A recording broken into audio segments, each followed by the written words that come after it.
Om Jnanatimirandhasya Jnananjana Shalakaya Chakshurunmilitam Yena Tasmai Shri Gurave. So, this is, if you like, a technical discussion on Janmashtami, the festival we just celebrated a few days ago.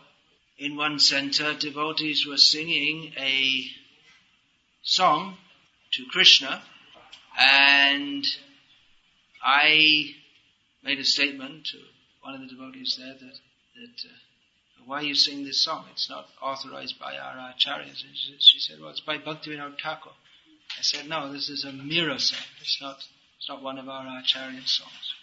So the song has been well known in ISKCON for a long time, since it was recorded by Jai Sachinandana Prabhu, a disciple of Srila Prabhupada, way back in the days when hardly anyone made recordings. Now there are hundreds of recordings.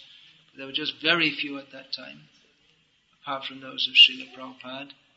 And so it became quite well known throughout ISKCON. The song begins, Mama Mana Mandire, in the temple of my mind. This is, so a translation of this was made by, I believe, Dasharath Sutta Prabhu.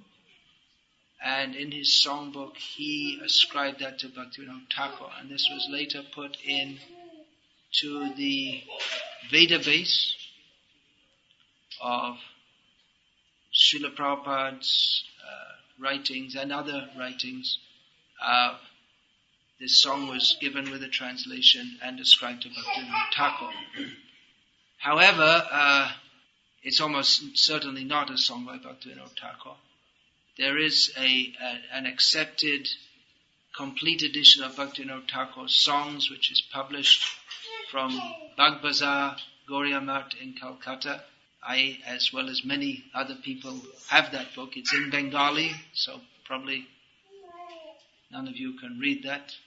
I can read it. So that song is not in there. So it's now many years ago in ISKCON Calcutta, a Bengali devotee was singing that, and I asked him about that, and he said it's a Mira song.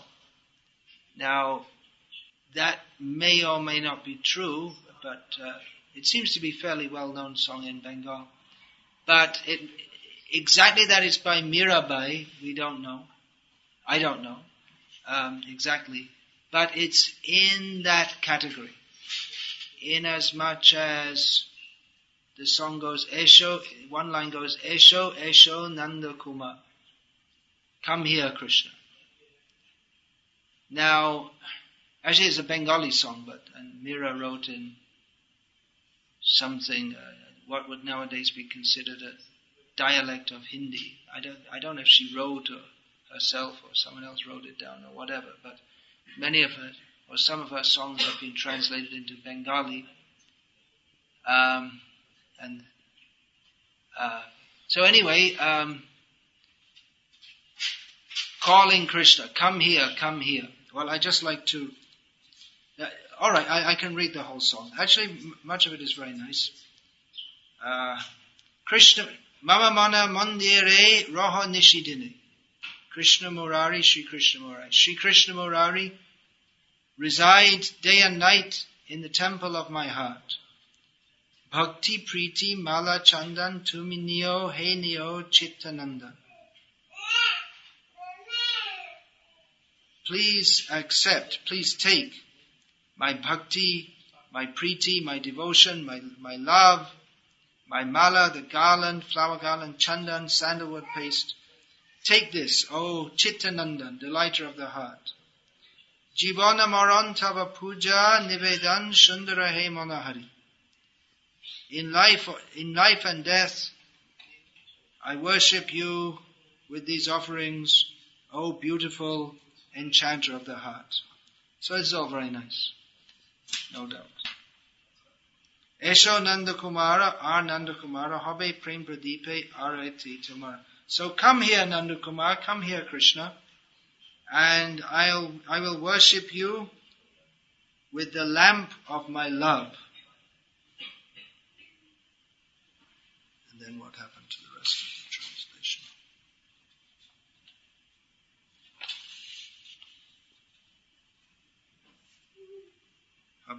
We seem to be missing some lines. Anyway, a lot of it is very nice, but this particular line is, it's not, come here, Krishna. You got it there? What's the next line?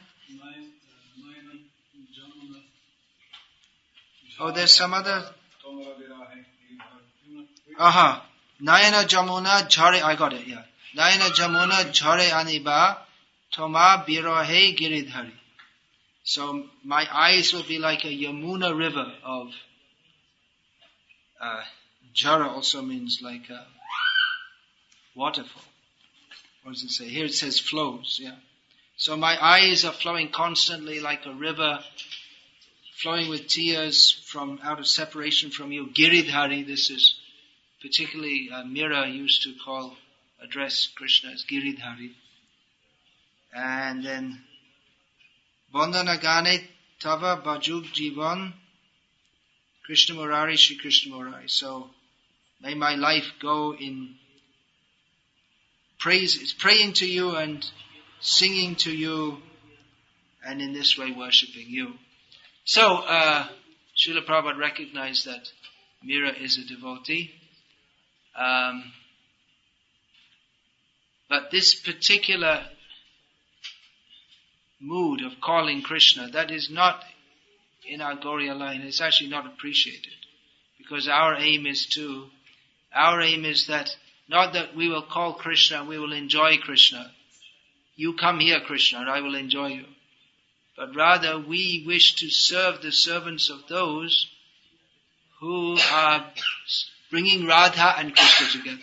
That Radha and Krishna should come together for their enjoyment.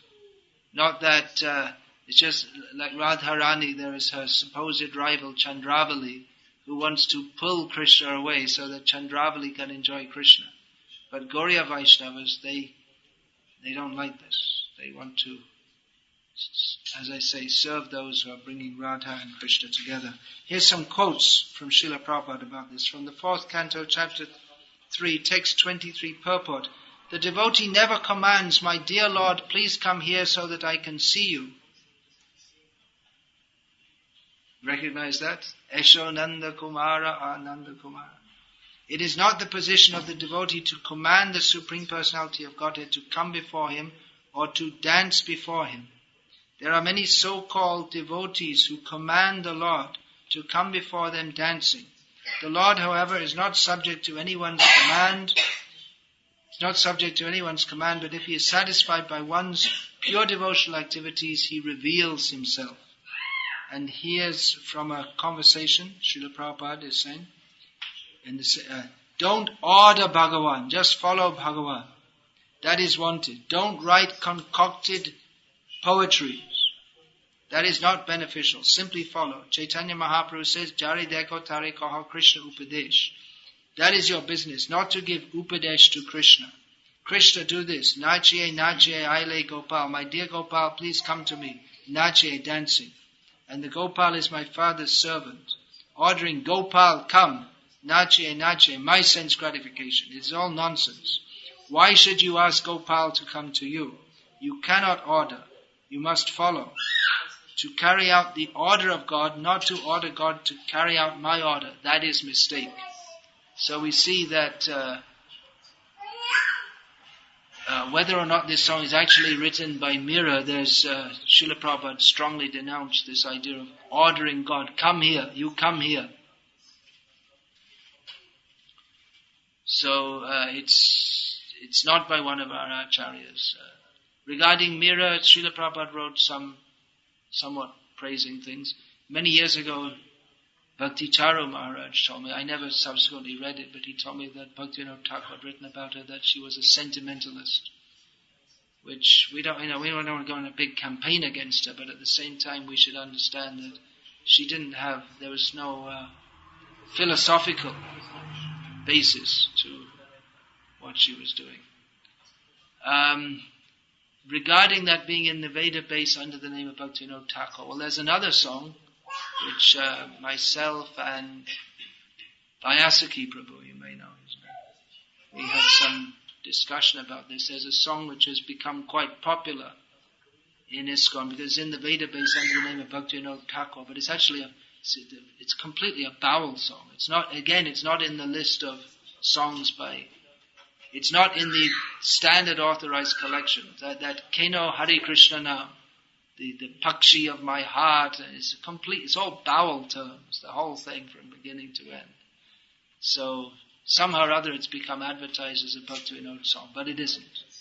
Highly unlikely. Somehow or other someone has ascribed it. In this Acharya folio, there's also an English translation of a book called Devadas, which is ascribed to Bhaktivinoda Thakur, but it's also not in the known list of his writings. It's more or less a mundane novel. So we have to be careful because many things may be ascribed to persons who it's not actually composed by. Just like there are so many things Prabhupada said, but there's no record of Prabhupada say. I remember that, here's an interesting historical snippet, you can say. There's one god sister of mine who made a paper protesting against why women were stopped giving class. Well, I remember why she was stopped giving class in England, particularly, because she made a statement in class that Prabhupada had said that after Prabhupada leaves, all his disciples will go back to being hippies, which really, really caused a stir among the devotees. Oh, really? We have no hope. We're all doomed. And then the next day, with all this going on, and she'd quoted this, and everyone was disturbed. Then Prabhupada's secretary came in and said, well, I've just been with Prabhupada for the last 3 months. I never heard anything like this. It's just a rumor. It's just something she made up. And then she was banned. She used to give class, but then she was banned from giving class, not because she was a woman, but because she was talking nonsense in the name of Prabhupada. So that's just one instance of how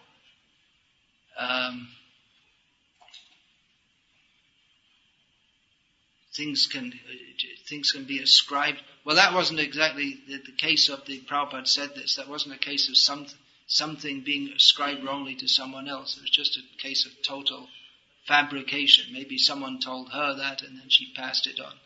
So you have to be very careful. I mean, I see even in the Vyasa Puja book, there's so many quotes from Prabhupada of various things, but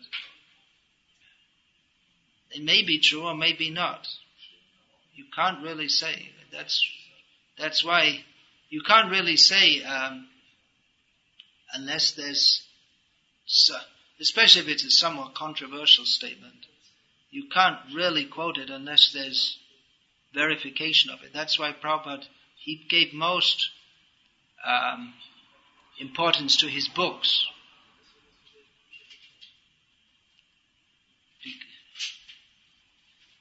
So, that's that topic. I just wanted to cover that briefly. Be careful. Any question about that?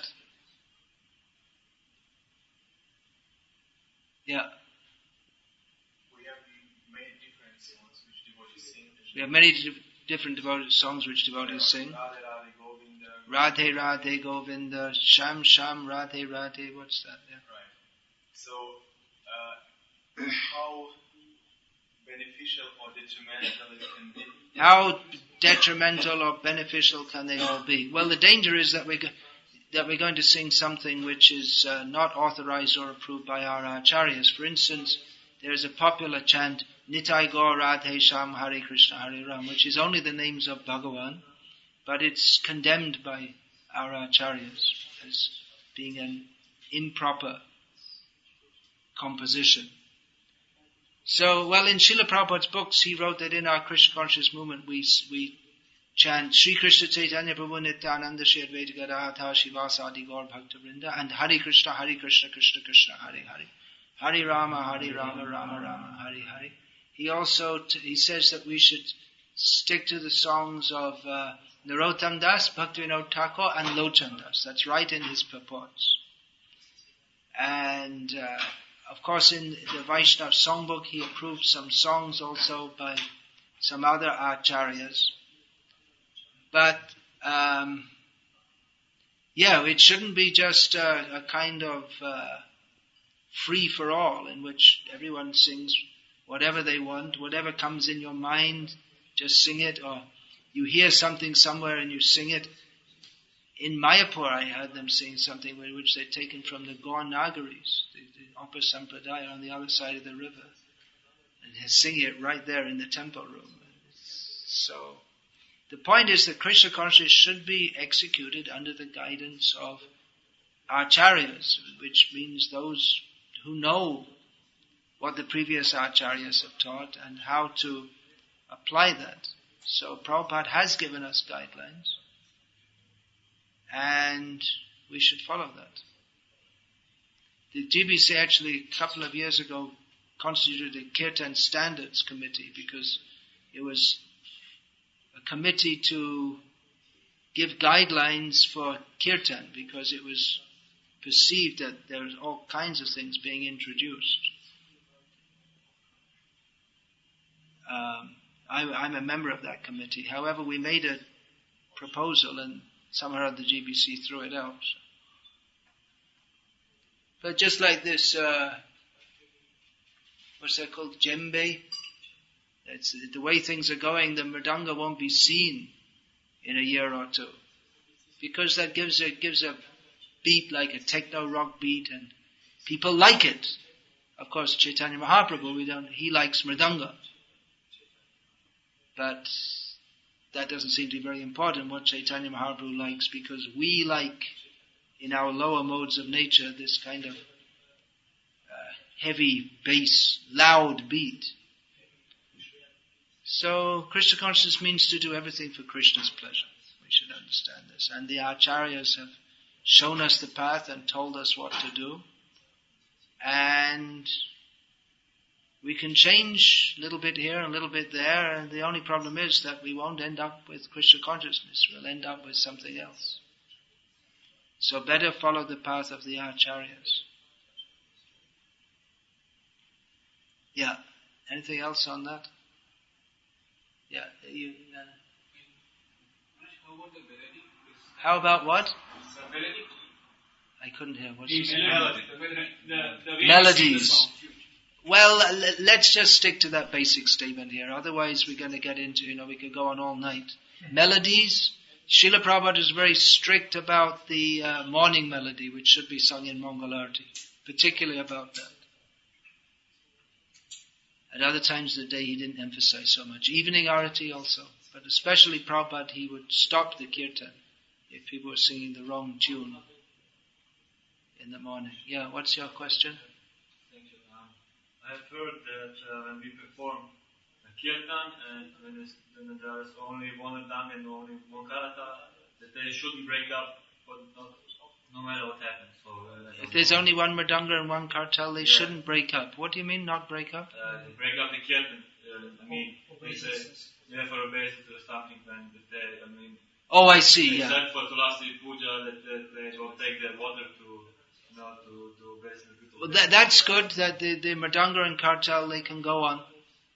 So they can after. Then you can afterward put the water on tulasi. Yeah, that's good. Yeah. It's a service to Krishna. Shankha, what is that? Shankha Bhaje, Ghanta Bhaje, Bhaje Karatal, Madhura Mridanga Bhaje, Paramarashal. So these are all the instruments for kirtan. So that's pleasing to Krishna and Chaitanya Mahaprabhu. It's a service to play these sweetly. Madhur Bhaje means playing sweetly. Banging and crashing wasn't what Srila Prabhupada taught us. It may be sometimes, but not as the daily standard. Sometimes they may go like that. Yeah. Maharaj, you mentioned that that in book like Vyasa Puja, which is actually offerings from devotees, the Vyasa Puja book. Disciples of Prabhupada. Yeah. And so there might be certain facts which might not be... There might be certain facts in there which are quoted, but they might not have been told. They might have not been recorded, and they don't appear in the conversations books or the lectures. It may be. But at the same time, especially if it's a controversial subtopic, then we can't accept it as being authorized just if one person says so, because memories can be faulty, and what one remembers can be influenced by one's own biases also. My question exactly is linked to that generally everybody who reads such material tries to interpret and understand as per... That's also there, that whatever we read, we also put it through the filter of our minds. Yeah. So in that case, what to trust, Maharaj? What to trust? Don't trust the mind, the conditioned mind. Trust the Guru, Sadhu and Shastra. So basically this should not be considered as a part of Shastra because... statements that Srila Prabhupada is said to have made, which cannot be backed up by others. If 3 or 4 devotees say that, even if it's not specifically recorded or put in writing at the time of Prabhupada's presence, if 3 or 4 devotees say that, then we can accept it as authorized. But if it's just one person, and again, especially if it's some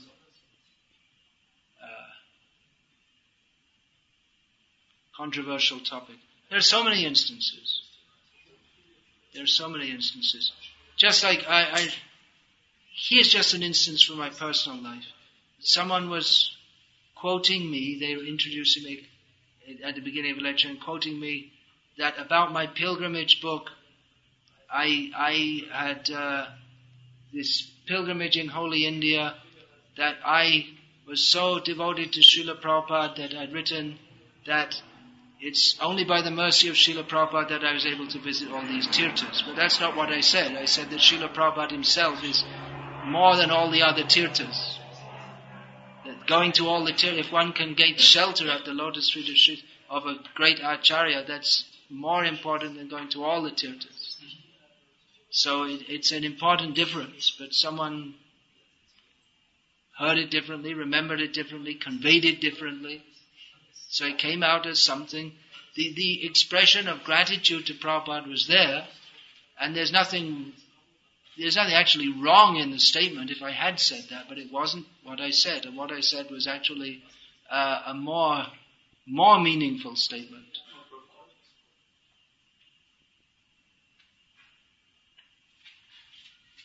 Yeah. I have one remark or you have a comment, yeah, please say it. In many places there's a song ascribed to Narottam Das Thakur, which is called Song ascribed to Narottam. Gauranga Karuna Koro. Yeah, there's a similar statement in that song, Gauranga Karuna Koro. There's a similar statement when he says, you reside in my heart.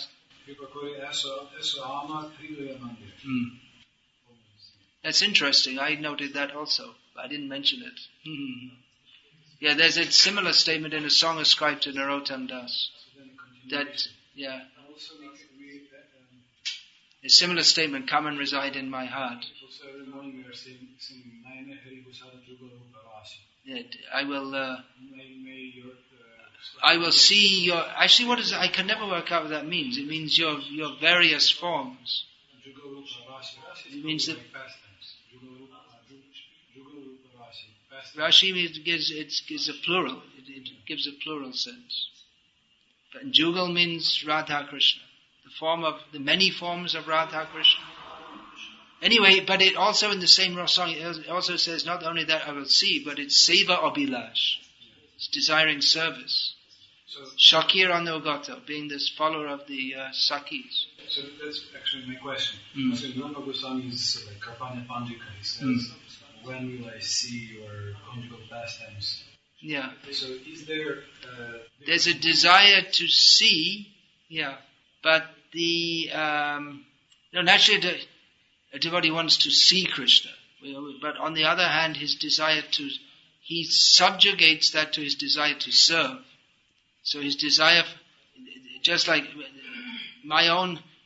that statement that Radharani, she will subjugate her own. If Krishna wants to enjoy some other gopi, then Radharani, giving up her own pleasure, will serve that gopi and beg her, you please unite with Krishna.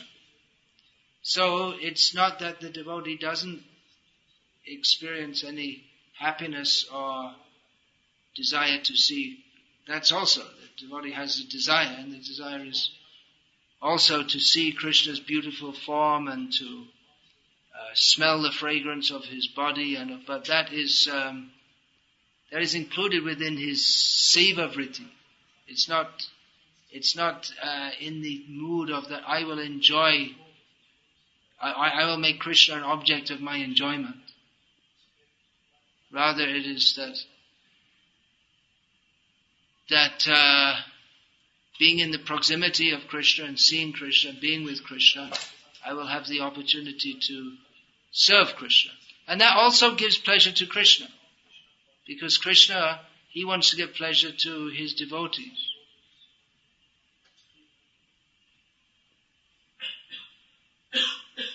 So if Krishna, that's why the gopis, they'll dress very nicely, because that gives Krishna pleasure. And one gopi may praise another, oh, you're very beautiful. But at the core of their consciousness always is how I will serve Krishna and give pleasure to Krishna. I was just reading something, I can't remember, something about that. Something Vishwanath Chakravarti Thakur said about this. I can't remember what it is just now.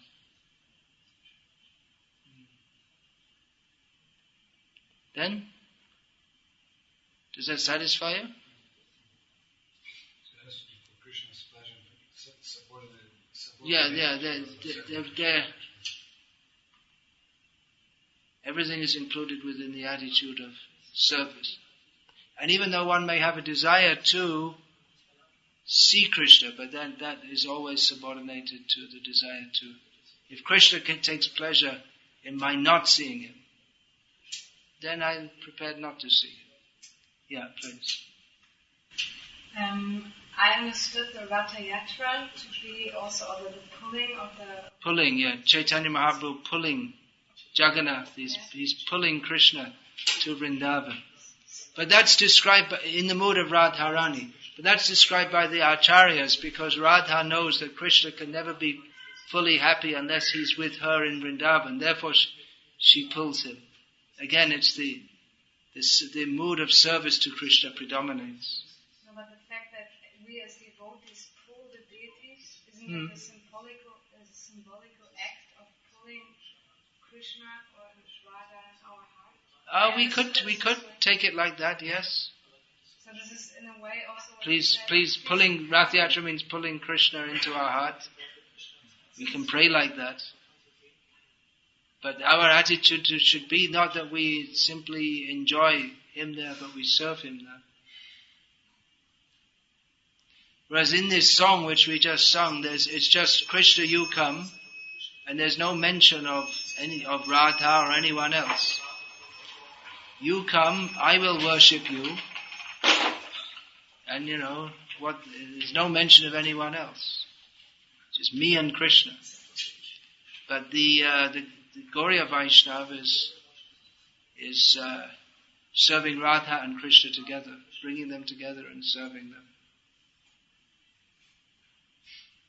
Oh, so many questions. Yeah, my question was actually also about Ratha Yatra. And also we sing this song, Jagannath Swami Nayana Patagami. Jagannath Swami Nayana Patagami. Bhaktisiddhanta Saraswati Thakur commented about that. It's in that book there. I can't remember exactly what he said. I'm paraphrasing it, but he said other madmen's rantings or something on the platform of Karma Kanda. It depends on the attitude with which one says, may Jagannath be, literally mean be present in the pathway of my eyes. There's also, in Chaitanya Charitamrita, Krishnadas Kaviraj repeatedly quotes Raghunath Das Goswami in his, what's that book? Gauranga Stava Kalpa Vriksha, I believe it is. He's saying, when will that Gauranga again be visible to the path of my eyes? So there is the whole mood of separation from Krishna and wanting to see Krishna.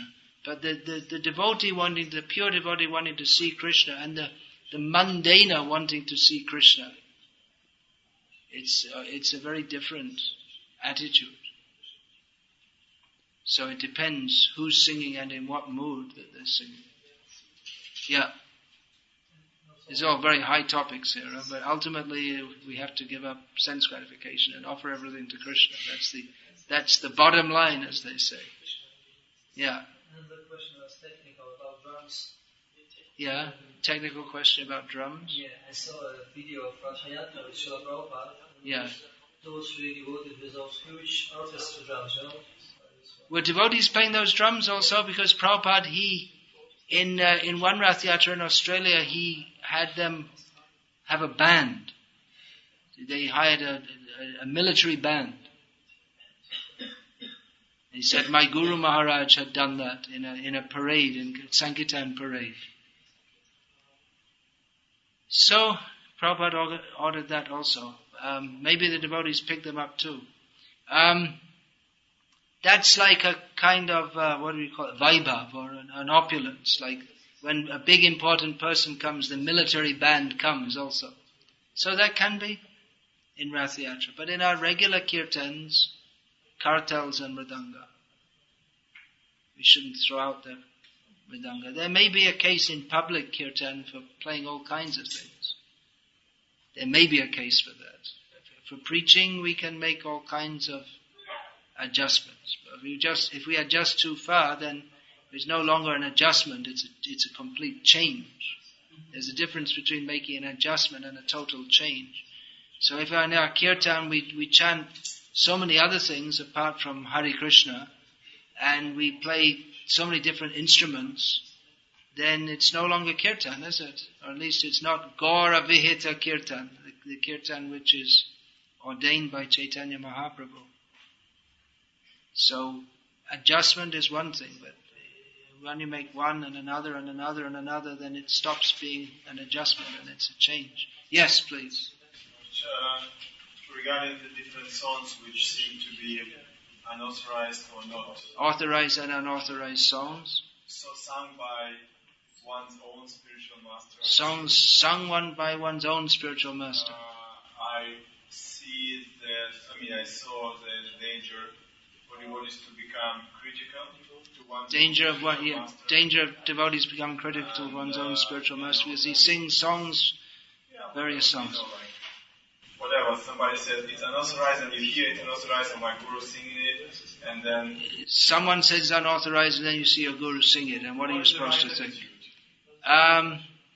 Well, in ISKCON we're all supposed to be followers of Srila Prabhupada. And guru in ISKCON means a follower of Srila Prabhupada who teaches others to follow as Srila Prabhupada taught us. If the guru does something which we think is not authorized by Srila Prabhupada, the best thing is to ask him for an explanation of what's going on. He may not even know, just like I think until recently when I brought it to the attention of the devotional society that Keno Hare Krishna Nam was being sung by, among others, at least one guru, two gurus I know of in ISKCON. One of them's passed away now, so at least on this earth, he won't be singing it soon. But they may not know. It comes out in a song collection, it says Bhakti Thakur, and how many people are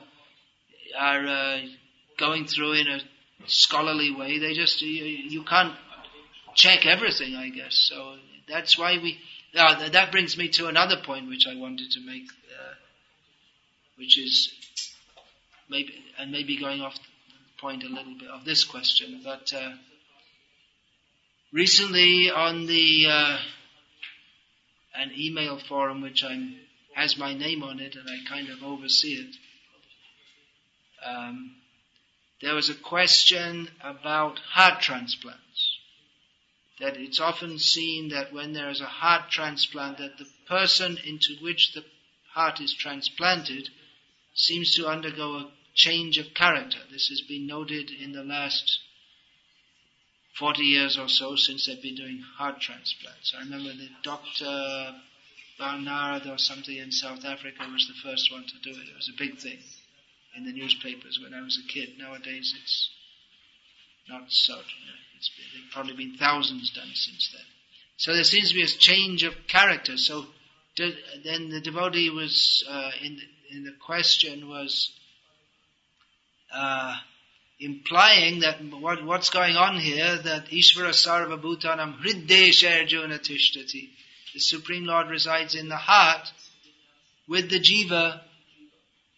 So does that mean when there's a heart transplant, one jiva is transplanted to another? What's going on exactly here? It requires more research.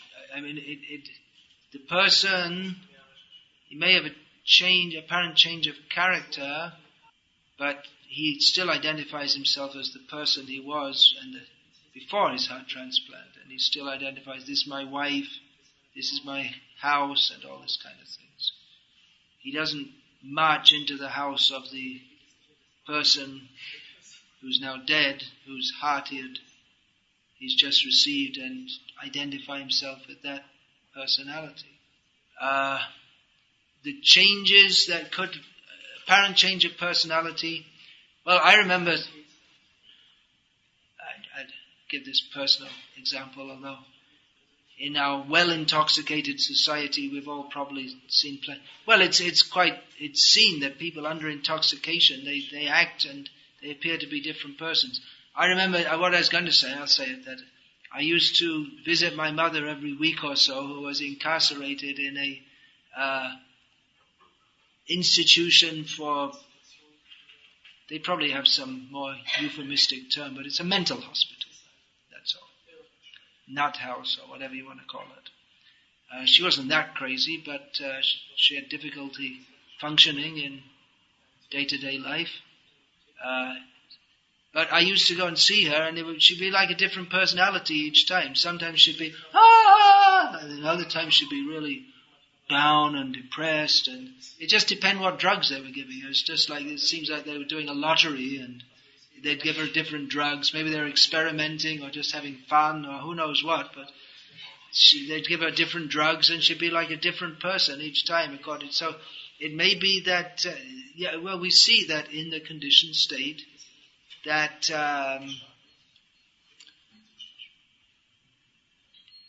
chemicals can very much influence the behavior of a person. So it may be something similar going on with a heart transplant. That I don't know enough about, or anything about medical science to comment further than that. But anyway, the point I wanted to make here is that apart from obviously that I don't know what's going on, I can only make some vague suggestions, that we do need research institutes into many, many areas of Krishna consciousness to give, to present the whole body of knowledge in terms of the knowledge received from Shastra. That just like medical science, it's based on the presumption that modern medical science is based on the presumption that life is a product of matter. So all areas of human knowledge, science, history, cosmology, and they need to be redefined and represented in terms of Krishna consciousness, which means a massive task of research. We have a lot of work to do, a huge amount of work to do in the intellectual area, and we've hardly even started that. So that's a comment that came up from your What was your question? Somehow we get into, what should we do? We need research also on all. Just like people may sing something, we may have to find out where that's from. But it's much safer just to stick what Prabhupada gave us, which is to mostly chant Hare Krishna, and then sing the songs which are known to be by our acharyas. I'm supposed to go to Nathdwara, which is the main seat of the Vallabh Sampradaya, Vaishnava Sampradaya. I'm supposed to be going there next month. Supposed to be going means it's pretty much fixed, unless Krishna has some other plan. So I'm planning to sing there with all the devotees a song by Vallabhacharya, the Madhurashtakam. It's a well-known song, and it's very simple Sanskrit, which people who know Hindi, which pretty much all the people going there will know Hindi, they can easily follow it. So it's not within the song specifically authorized by Srila Prabhupada, but on the other hand, it is a song in which there's no really any philosophy. It's just a praise of Krishna's sweetness. Everything about him is sweet. Madhuradipate rakelam madhuram. Everything about him is sweet. So specifically because I'm going there, I'm going to sing that. I've heard it sung by ISKCON devotees previously. There's nothing wrong with that. It's a very nice song. On the other hand, Srila Prabhupada did want us to generally stick with our Gauriya line. And even, again, this can be a topic of research, even like Brijbasi's folk songs. I'm personally not, again, there may be different flavors or approaches in Krishna consciousness, but I'm not much in favor of singing them when we have the much more siddhantic or philosophically authorized songs of Bhaktivinoda Thakur, especially. Gurus have to give guidance to their disciples. It's not that every guru is going to say the same thing. Some difficulty is going to arise because we are an institution with disciples of different gurus living in the same place. I just read something today in which Gaur Govinda Maharaj said that Prabhupada had told him to initiate because he has to have his own men, otherwise how can he do this project?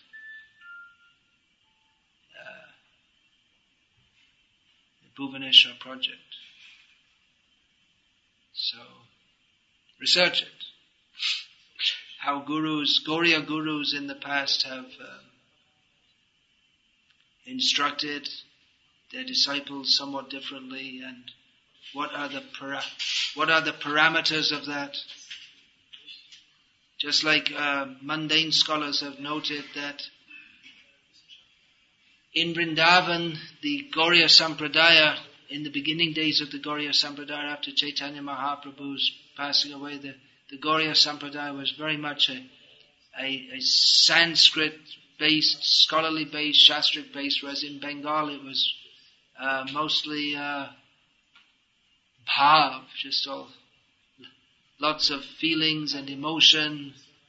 And then Jiva Goswami sent Narottam Shamananda Srinivas with the books to give a philosophical basis. And certain scholars have noted there may have been a tension between the eastern wing and the western wing. So like that. In Orissa, Shamananda went to Orissa and preached, and the Oriya branch of Chaitanya Mahaprabhu's follows. I mean, there are definitely certain differences in flavor, kirtan style. So, like I said, there's need of much research. And even without research, there's certain, the sampradaya has to go on. We can't stop it all just to research everything. Life has to go on. Yeah, so questions came up through here. Krishna consciousness is the ultimate goal of life for all. Who is this Gauradas? Identify yourself. Will one in knowledge see ISKCON Ritviks? What's an ISKCON Ritvik? What does that mean? As being properly engaged in devotional service, properly progressing on the path of Krishna consciousness. Well, what is an ISKCON Ritvik? Ritvik Bad is not in ISKCON. Anyway, I gave a long lecture on this fairly recently in Bangalore. So, in which one point I made is that it's just this Ritvikism question. In one sense, it's largely semantic, because no guru will say. Every guru will say that I'm not qualified to be a guru, and I'm initiating you on behalf of my guru. I'm taking you to my guru. I'm unqualified, but on the order of my guru I'm doing this. That's all. Properly progressing on the path of Krishna consciousness. But anyway, it's another topic altogether. How many things can you discuss in one night? Properly progressing. Well, yeah. Again, I discussed all that in my lecture. Refer to that. You can get it on my website if you like. What else is there? How ISKCON makes sure the temple officials does not abuse the ISKCON funds for personal gain. And the second one is related. How come some Mayapur temple official has multi-story buildings while they have no outside income? What on earth has this got to do with the class? It may be a question that, and how am I supposed to know? I'm not God, I don't know. If someone, how do you know he has no outside income? Research. Don't do some research. Set up a detective agency. Corruption, yeah, I mean, I'm pretty sure there's plenty of corruption in ISKCON, although it's difficult to prove. You have to research. Corruption, it's unlikely in ISKCON Munich. It's more likely in India where the money's flowing in. But, who's gonna research all this? Where there's money, there's corruption. There's Kali. Unless there's Krishna consciousness. Beware. Kanaka Kamani. Gold and women. So yeah, great. If you can, whoever that is, some Santanu Shaha, Bengali. If you can change that, but I don't know. It's just like just like in the secular world, you have a revolution and throw out all the corrupt people, and another set comes in. Huh? Hungry. Yeah, more hungry. So, where there's an institution, there will be the woes of an institution. It's unavoidable. But as far as possible, we should try to root it out. More can be done in this regard. Should be done. But anyway, it's really off the topic. It's not that I don't discuss these topics, but, can't cover everything all at once. Yeah, I admittedly, there's corruption, there's deviation, there's so many things that there shouldn't be in ISKCON. Probably always will be there. It's not that everyone is corrupt and deviated, but these things are there, no doubt. And in a big worldwide institution, that's going to be there. It's unlikely, especially in this Kali Yuga, that there'll ever be any organization, even that which professes the highest ideals, in which there aren't people who are hypocrites. So, yeah. Sorry? No, she didn't write in Bengali. She's from Rajasthan. Must have been in Rajasthani, whatever Rajasthani is. I mean, Rajasthani is considered a sub-dialect of Hindi, but even within Rajasthani there are so many sub-dialects also. But more or less it's considered Hindi, I guess. Just like Ramcharitmanas, they say it's Hindi, but it's not modern Hindi, it's medieval Avadi. Modern Hindi is that Kariboli, Delhi language, influenced by Punjabi. Yeah.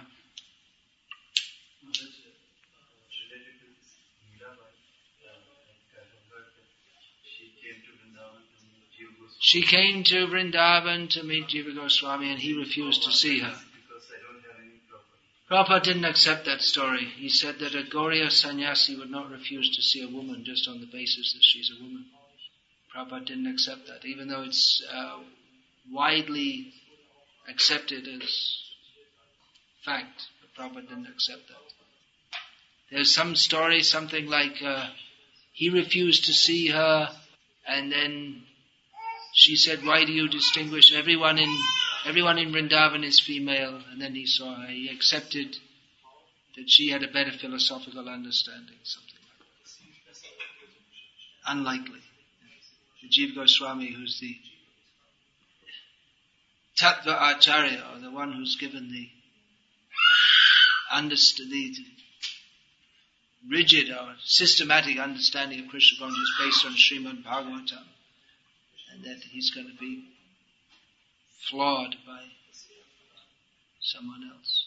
Yeah. I just heard this story, not about Jiva Goswami, about Rupa Goswami. About Rupa Goswami, But yeah. Prabhupada himself told the story, and he's laughing. He's telling this. It may be, Prabhupada said Rupa Goswami. Prabhupada was telling the story regarding Rupa Goswami exactly, that Mirabai came. Mirabai and Rupa Goswami, whatever it may be. Maybe I got it wrong just now. What's the folk story? I don't know. Maybe some say Rupa, some say Jiva. It may be. People may get mixed up. I just recently saw in a book by one of my disciples. It's not published yet. Sorry, not by disciples. Godbrother, senior godbrother. He was saying that Rupa Goswami he spoke with the Brijbasis and he interacted with them so kindly that they all loved him, but that description is particularly Sanatana Goswami. So, you can get mixed up also. It's not an important point. Yeah, then. Does it mean that we should not read Mira's bhajan? Not read Mira bhajan. The thing is, like I say, Prabhupada didn't go on a big preaching campaign about it. Prabhupada was also not very much in favor of Ramcharitmanas, but seeing the wide popularity of it, he didn't go on a big campaign against it. But for our spiritual advancement, it will definitely be more valuable to read Prabhupada's books and sing Bhaktivinoda Thakur songs. Otherwise, there are so many. There's Mira, there's Suradas, and there's so many Vaishnava poets. But Bhaktivinoda Thakur, in his songs, has given the whole spectrum of Krishna consciousness. Just in that collection of Sharanagati, he takes us right from the most wretched, fallen position up to being a gopi in Vrindavan. So, it's more... You see, most of the songs of the Vaishnavas, including the Gauriya Vaishnavas, they're actually written by devotees who are expressing their own emotion toward Krishna, but then it's not very helpful for devotees who have yet to come to that level. Whereas the songs of Bhaktivinoda Thakur especially, and Narottam Das, they are written to help aspiring devotees to come up to that level. So we can sing just like, I long to see Krishna dancing in the groves of Vrindavan, but we don't. We're just singing it. So we can sing that and appreciate the feelings of the great devotees and aspire to come to that level. But for our day-to-day advancement, it's much more pertinent to accept that we are conditioned souls with material desires who are trying to be Krishna conscious and sing songs that are more appropriate to our actual level. Yeah. When devotee serves Krishna, he is feeling enjoyment. When a devotee serves Krishna, he feels enjoyment. And yes. Isn't consider what devotees enjoy Krishna. Sorry? Isn't mean what devotees enjoying Krishna. Is a devotee enjoying Krishna? We just discussed that to some extent.